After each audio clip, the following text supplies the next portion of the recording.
Have you ever met her gaze and felt an inexplicable turbulence? A sweetness that dissolved your defenses? A look that made you forget the edge of your own blade? Friend, this isn't mere fancy. This is a carefully orchestrated design. There exists a body of wisdom that contemporary individuals have forsaken, not due to its inaccuracy, but because its acquisition demands an exorbitant price. Socrates, however, did not shy away from this knowledge.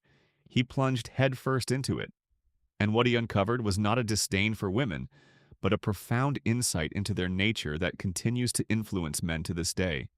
He offered his counsel not with resentment, but with reason tempered by conviction, stating that while men are shaped by clarity, women are formed by the subtle veil of enigma.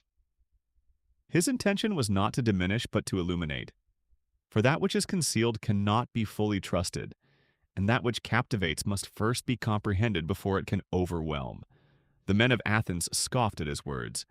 The judges condemned him, yet he met their ignorance with a smile, for he understood that a man who perceives a woman only by her outward appearance and not by her underlying mechanisms is akin to a warrior mesmerized by the gleam of his adversary's weapon. A beautiful yet perilous state. Socrates imparted his teachings through inquiry. So consider these questions. Why does she seek influence from the shadows? Why is her affection so frequently intertwined with calculation? Why do her silences often speak louder than her pronouncements? Without these inquiries, you will remain blind, and in your blindness you will prostrate yourself, not out of reverence, but out of utter deception. In his work, The Republic, Socrates elucidated the concept of the just individual, one characterized by balance and governed by intellect, rather than enslaved by base desires or impulses. But what of the man who constructs his existence around a woman whose fundamental essence he fails to grasp? Such a man is not building a life. He is erecting a monument to bewilderment. He spoke of the tyrannical disposition, one driven by insatiable longing, perpetually thirsty and unsettled. Gentlemen, how many men today don these robes of reason while secretly yearning for feminine validation? How many build empires not for enduring legacy, but to capture the admiration of a woman who would depart once their fortifications were breached? Understand this. Socrates was not cautioning you against her. He was warning you about yourself. When you are ignorant of her intrinsic nature, she is neither your adversary nor your savior. She is the ultimate trial, and every man must surmount it, or be crushed beneath the weight of his own misapprehensions. You were conditioned to seek outward beauty, but Socrates recognized that beauty serves as a lure. What truly matters is the intention behind it, and this, he asserted, is where men falter. You pursue the superficial form and overlook the fundamental essence. You chase her touch and neglect her inherent patterns. You do not engage in study, you succumb, and when you fall, she will not rescue you. Not out of malice, but because her very being is not designed for such a role. She selects, she tests, she adapts, but she does not construct. That is your burden. That is both your condemnation and your coronation. A man, Socrates posited, must lead a life of critical examination. This extends to your perceptions of her. It encompasses your needs, your vulnerabilities, your deepest yearnings. If these aspects remain unscrutinized, she will perceive what you refuse to acknowledge and leverage it, not from ill intent, but from sheer necessity. Just as a river erodes a rock not out of animosity, but from its inherent flow, a woman outmaneuvers a man not from hatred, but by simply adhering to her nature. But are you adhering to yours? Socrates lived amidst individuals who misunderstood the nature of power, believing it resided in votes, in wealth, in public acclaim. Yet he knew that true power belongs to the man impervious to deception, particularly from those he cherishes. That is the genesis. You were not created to revolve around her. You were born to govern yourself. Socrates maintained that an unexamined life is not worth experiencing. However, an unexamined desire is considerably more perilous, and nowhere is desire more artfully concealed than within the feminine sphere. It masquerades as devotion, It resonates with the cadence of truth. It dances with the allure of destiny. But its roots lie in something far more fundamental: survival, selection, instinct. You label it love. She perceives it as opportune timing. In his dialogue, Philebus, Socrates cautions that love, when unchecked by reason, devolves into a form of delirium, perhaps divinely inspired, but madness nonetheless. He states, "The soul drawn by lust becomes like a creature without wings, crawling in circles, fixated on the source of its cravings." How many men presently find themselves ensnared in this cycle? How many have relinquished their purpose, their principles, their autonomy for what? A fleeting glance, a momentary surge of pleasure from a soft voice and a warm embrace. Your purpose is not to be consumed by the feminine, it is to comprehend it. He observed that while men endeavor to discover truth, women often seek congruence, not necessarily with truth itself, but with security. This is not an indictment, it is a primal strategy. It is an embodiment of adaptive brilliance. But you must acknowledge it. She does not seek what is ethically sound. She seeks what ensures her continuity, what reflects strength, status, and steadfastness within her world. Your intellect does not captivate her. Your drive, your self-assurance, your command over your circumstances, that is what does. However, if you bestow the crown upon her before you have donned your own, she will never yield. If you elevate her above your own objectives, she will subject you to relentless scrutiny until you falter. She is not cruel. She is merely reacting to the vulnerability you have revealed, signaling that your integrity is negotiable. Socrates believed the soul comprised three faculties: reason, spirit, and appetite. The noblest existence is achieved when reason presides. But when appetite, be it carnal, emotional, or social, takes the lead, the individual disintegrates. He no longer commands, he follows. Not her, but his own craving for her. You will recognize these men. You have encountered them. Men whose brilliance is contingent on her illumination. Men who genuflect without questioning the deity they serve. Men who would sacrifice their convictions to ensure her comfort. And you, if you fail to awaken, will join their ranks. Socrates was surrounded by those who mistook clamor for wisdom, superficial attractiveness for virtue, and charm for genuine truth. He saw through their facades, and when he challenged their illusions, they eliminated him. Yet his voice endures. Not to the masses, not to the sycophants, but to you, the man who dares to perceive with unclouded sight. He recognized that women, by their inherent nature, are more attuned to the present moment, to emotion, to security, to the immediate. Conversely, men are both burdened and blessed with the responsibility for the future. Your intellect extends forward. Your spirit yearns for lasting impact. Your very being carries the weight of foresight. But foresight demands a price, and the feminine offers a seductive path to oblivion, to trade it for comfort, warmth, and the deceptive semblance of tranquility. You must resist this. Your peace must arise from clarity, not from her acquiescence. She will probe your resolve. She will test your convictions. She will reflect your insecurities back to you with startling accuracy. And if you do not master yourself, she will once again dominate you.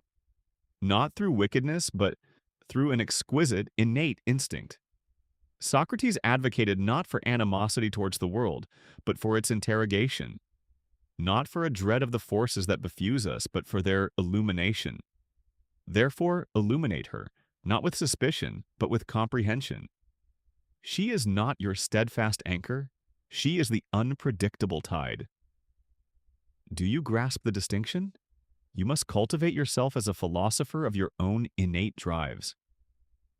Socrates conveyed through his silent example more powerfully than through his words that man's downfall stems not from external conflict or societal pressures, but from the desires he refuses to dissect. And no yearning ensnares men more profoundly than the fascination with the feminine enigma he fails to comprehend. The ultimate tragedy for man is not his need for her, but his ignorance of the reason for that need.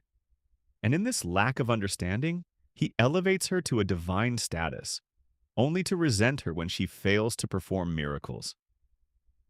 The truth is, she was never intended to complete you. She was designed to challenge you. In his dialogue, Gorgias, Socrates dismantles the notion that pleasure equates to goodness, that what feels right is inherently correct. He eradicates the belief that external validation, particularly from others, and most especially from women, serves as a metric of virtue. And what he exposes is profoundly unsettling to the modern man. Your relentless pursuit of her approval is not a noble endeavor. It is a symptom of your forgotten purpose. You do not require her gaze upon you. You require your own spirit to stand tall in the darkness. Men today are faltering, not from a deficiency of talent, but from the decay of internal disorientation. They decipher her moods with greater acuity than they comprehend their own values. They recite the phrases she favors, yet forget the oaths they once swore to themselves. You believe you are being romantic. She perceives that you have lost your edge, and she is correct. She cannot love that which she does not respect, and she respects not that which she can command. Socrates did not articulate these ideas in contemporary vernacular, but the very structure of his philosophy reveals them. He envisioned harmony not as an equality of disposition, but as each soul occupying its rightful position. A woman does not desire to lead you. She wishes to feel secure under your guidance. But when you relinquish that responsibility, when you allow her emotions to dictate your course, her approval to serve as your reflection, and her affection to be your ultimate prize, you cease to be a man and become a mere satellite. She may tolerate your presence not from a genuine desire, but out of convenience. And one day that convenience will expire. The world is replete with men who believe they could win a woman's love through adoration. However, love is not conquered through worship. It is won through self-governance. In his dialogue, Meno, Socrates ponders whether virtue is teachable, but more significantly, he questions whether men even recognize it anymore. The same inquiry must be posed today. Do you comprehend masculine virtue? Do you know its manifestation before you offer it to her? Or have you conflated devotion with discipline, lust with fidelity, compliance with love? She does not desire a broken man. She does not want a needy one. She does not even seek a man who is merely pleasant.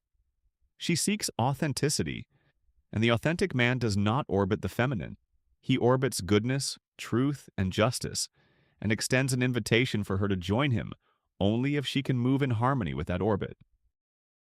When she observes you living by principle, not by persuasive tactics, when she witnesses your restrained speech, your clear leadership, and your capacity for love without self-annihilation, she will follow. Not because you compelled her, but because you earned it. That is the paradox Socrates understood. Power does not arise from its pursuit. It emerges from becoming the kind of man who requires it from no one, especially not from her. The instant you cease seeking her favor and begin to cultivate your form, not the form of your physical being, but the form of your essence, you become unassailable.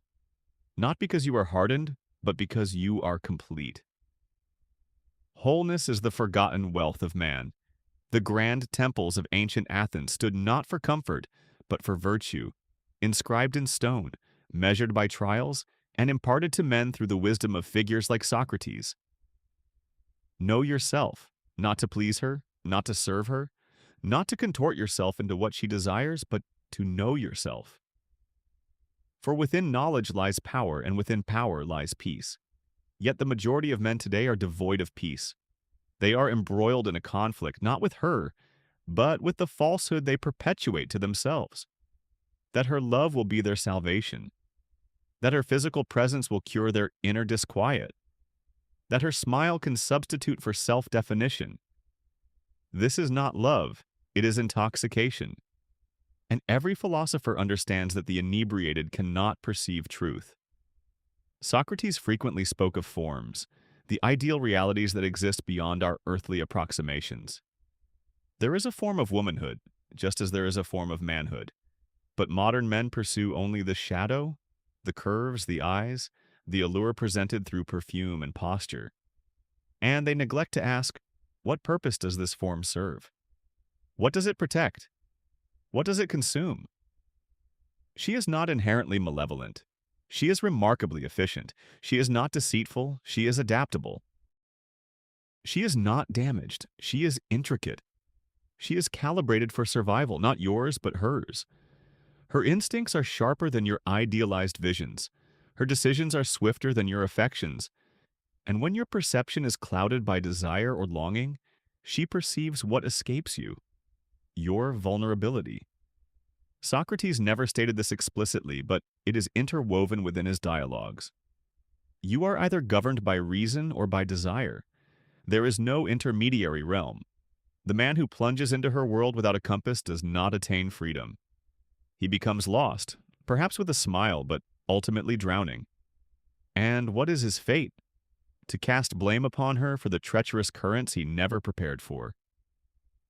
But the man trained in reason, the man who has scrutinized his instincts, who has confronted his thirst, who has unmasked illusion before it ensnared him, that man does not drown. He sails. She will respect him, not out of cruelty, but out of clarity. In the Symposium, Socrates speaks of Diotima, a woman who instructs him on love not as mere pleasure but as an ascent, moving from the affection for a single body to the love of all beauty, then to the love of wisdom, and finally to the divine. Yet most men never ascend. They remain at the lowest rung, languishing in the mire of pleasure, never questioning what it was meant to signify. You, the listener, must not languish. You must ascend. She represents the commencement of a question, not the conclusion of your journey. She is the gateway, not the dominion. She is the wind. But you must be the sail. Your strength lies not in overpowering her, but in transcending the need for her to define you. Allow her to be an enigma. Allow her to be a paradox. Allow her to be woman. But you must be man in the Socratic sense. Measured, examined, resilient, unmoved by flattery, unbroken by rejection, and undistracted by the ephemeral glitter of superficiality. That is your path. That is your calling. And that is your dignity. Dignity is not bestowed. It is forged in the crucible of solitude, in the weight of adversity, and in the stark clarity of nights where no one is observing and no one is coming to your aid. It is there that Socrates would have you build, not within her embrace, not seeking her validation, but within the unyielding fortress of your own inner being. The man who relies on her warmth to feel complete possesses no internal fire. The man who bends his will to preserve her affection will ultimately shatter. And she will not gather the fragments, not out of cruelty, but out of innate design. Because even she seeks a man who does not need her, but who chooses her with a complete understanding of her essence and her limitations. She is not your therapist. She is not your savior. She is not the mirror you use to gauge your significance. If you desire her to perceive you, then stand where men rarely venture, in solitude, in discipline, in mastery, without any compulsion to be observed. Socrates declared, "The most direct and honorable path to living with integrity in the world is to embody in reality what we aspire to appear as." And what does every man aspire to embody? Strength, wisdom, desirability, respect. But how many are prepared to undertake the necessary efforts to actually achieve it? Do not seek her attention. Cultivate your presence. Do not pursue her physical form. Master your appetites. Do not chase her love. Offer her your truth and allow her to respond as she will. This is what Socrates meant by the examined life. Not merely introspection, but scrutiny of motives. Not just philosophical discourse, but an assessment of one's bearing.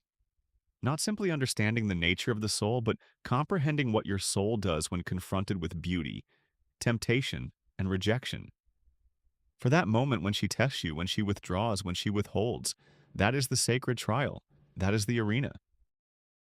That is where most men fall to their knees and betray their own dominion. But not you. You stand firm. You persevere. You choose reason over impulsive reaction. You understand that she is not the impediment. She is the signal. If her affection shatters your focus, the deficiency was already within you.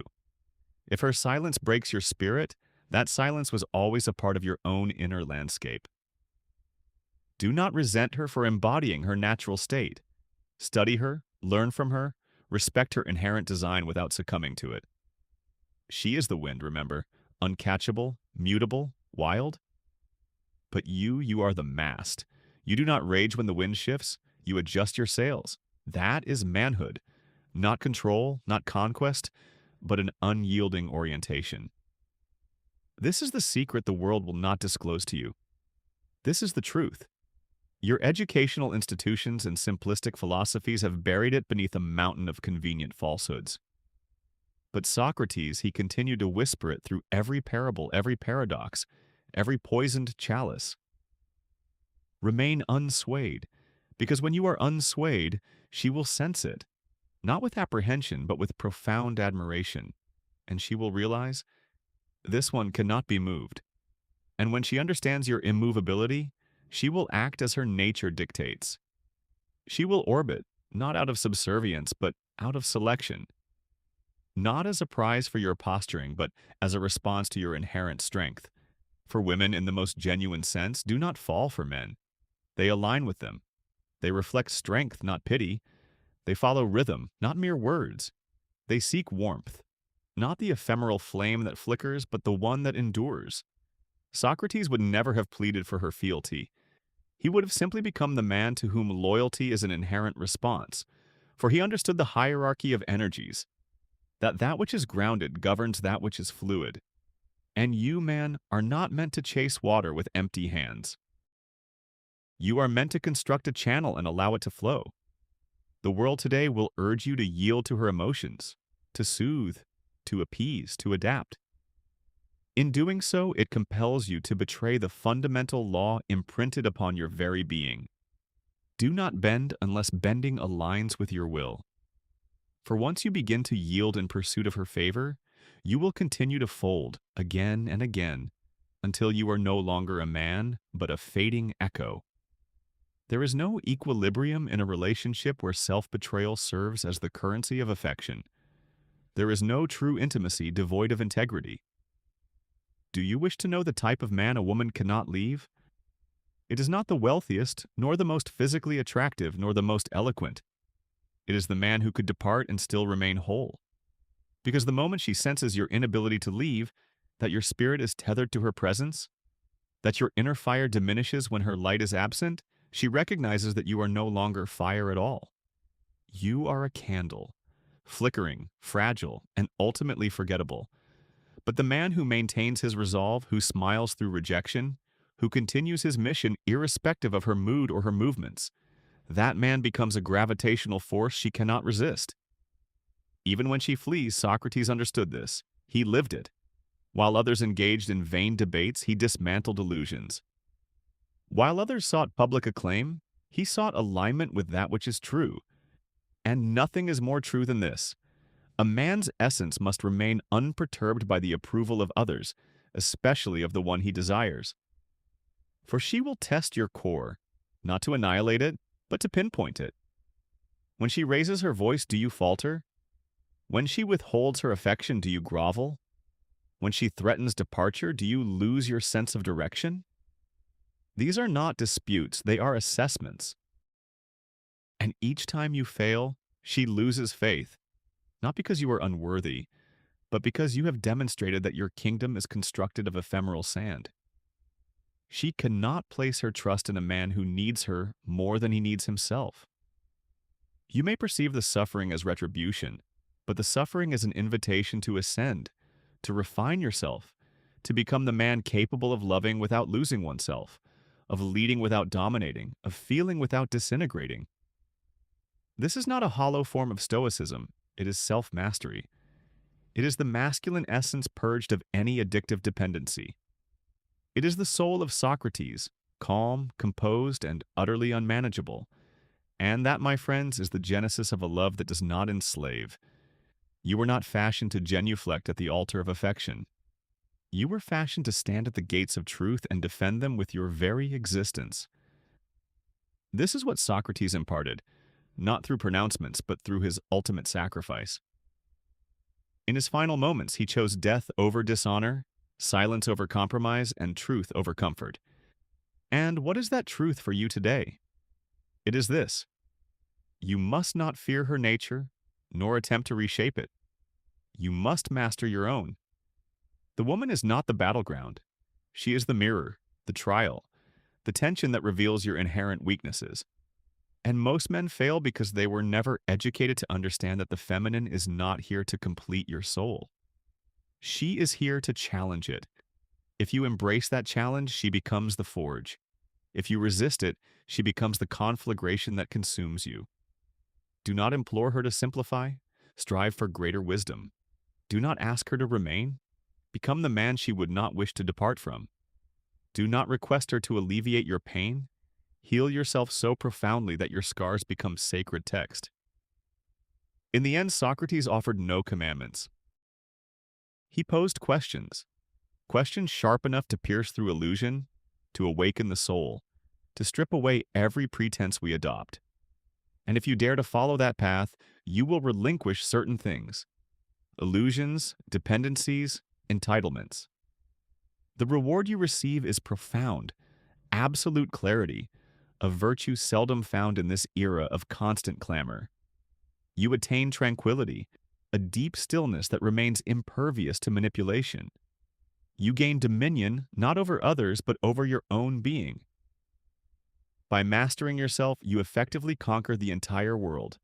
Let them label you as aloof, as remote, as overly analytical, or unyielding.